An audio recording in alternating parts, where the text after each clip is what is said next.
Bonjour ma belle communauté, y en a-t-il parmi vous qui manquaient parfois de motivation? Moi, la première.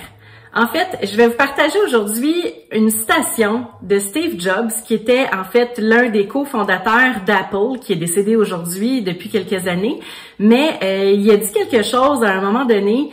Et cette citation-là vient à toutes les fois vraiment puiser de la motivation puis de l'inspiration pour poursuivre et réaliser mes rêves. En fait, la citation est la suivante. Si vous ne travaillez pas pour réaliser vos rêves, quelqu'un d'autre vous embauchera pour réaliser les siens. Je répète. Si vous ne travaillez pas pour réaliser vos rêves, quelqu'un d'autre vous embauchera pour réaliser les siens. Ouf! Assez inspirant et motivant, ça, comme phrase.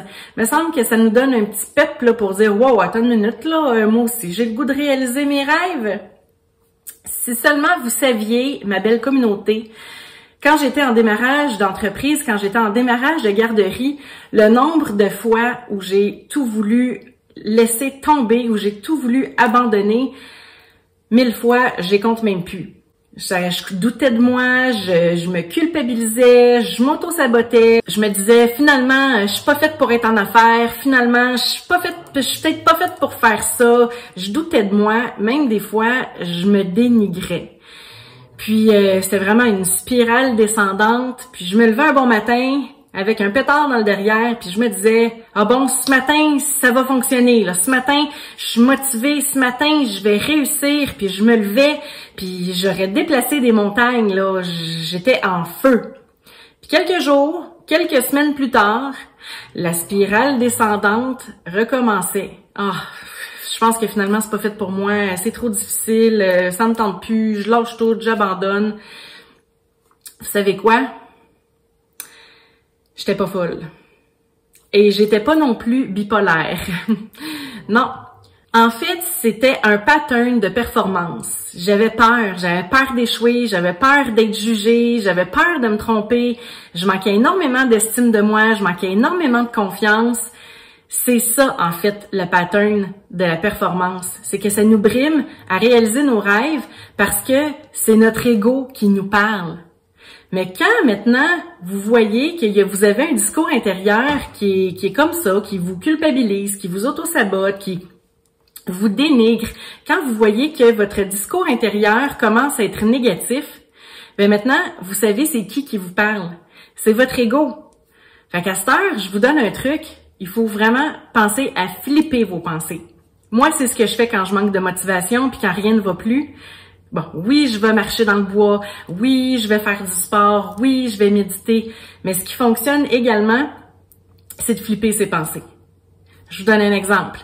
Ah, ce matin, là, il me semble que rien ne va plus, j'essaie de démarrer quelque chose, puis ça marche pas, de la chenoute, je ferai d'autres choses, wop, wop, wop, wop. On flippe, c'est un discours intérieur négatif, on change nos pensées en quelque chose de constructif ou de positif. Ah, déjà, on sait que c'est notre ego qui nous parle. On sait que lui, des fois, il y a beaucoup de croyances limitantes, il y a beaucoup de doutes. Alors, on sait que c'est lui qui nous parle. On n'est pas obligé d'écouter. C'est nous autres le boss. Nous, on dit non, on est capable, on va réussir. Tout de suite, on flippe nos pensées, puis on se met dans l'action. Une autre façon aussi de se garder motivé, c'est de savoir le pourquoi on fait les choses. Moi, en fait, pourquoi je voulais démarrer une garderie? Ben, premièrement, je voulais avoir mon sentiment de liberté, je voulais passer plus de temps avec mon garçon, je voulais me sentir libre de pouvoir choisir mes vacances, choisir mon équipe, choisir mon horaire. C'est vraiment un sentiment de liberté, je voulais avoir du plaisir au quotidien. Je savais que là-bas, en étant moi-même la directrice, la propriétaire, j'allais mettre une ambiance à mon image, donc je savais que ça allait être pertinent. Donc, dans le fond, là, ma belle communauté, il faut que vous déterminiez quand vous avez un projet, un rêve, un but, un objectif, déterminez le pourquoi vous voulez ça si fort que ça. Qu'est-ce qui vous fait vibrer là-dedans? Qu'est-ce qui vous interpelle là-dedans? Allez chercher l'essence du pourquoi vous faites les choses. Puis quand vous avez le discours intérieur de votre ego qui commence à être négatif, ben à ce moment-là, déjà, stop, on sait que c'est notre ego. Deuxièmement, on flippe nos pensées positif, constructif, puis on se souvient du pourquoi on fait les choses.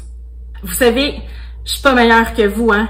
Même si je sais reconnaître que c'est mon ego qui parle, même si je marche en nature, je médite, je fais du sport, que quand le discours intérieur négatif surgit, je flippe mes pensées pour être constructive puis que je me souvienne du pourquoi je fais les choses, ben parfois je l'échappe aussi, puis je l'échappe encore, puis je l'échappe souvent finalement.